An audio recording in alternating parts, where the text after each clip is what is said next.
Guys, tignan nyo kung gaano talaga kamini itong lipstick na MAC. Finally! So, alam ko kung ano to eh.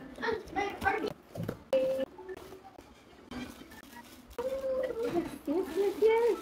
Finally, talaga kong inabangan to. Grabe. Siguro mga 3 months kasi ang lagi na available sa mini version ng MAC. Yung mga iba, yung laging reddish na color. Ito kasi mga natural color. At grabe.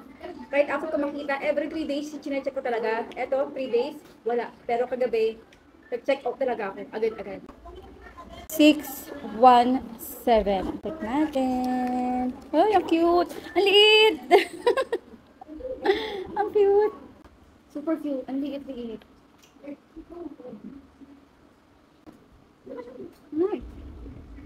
Dito, dito, dito. Really worth the wait talaga.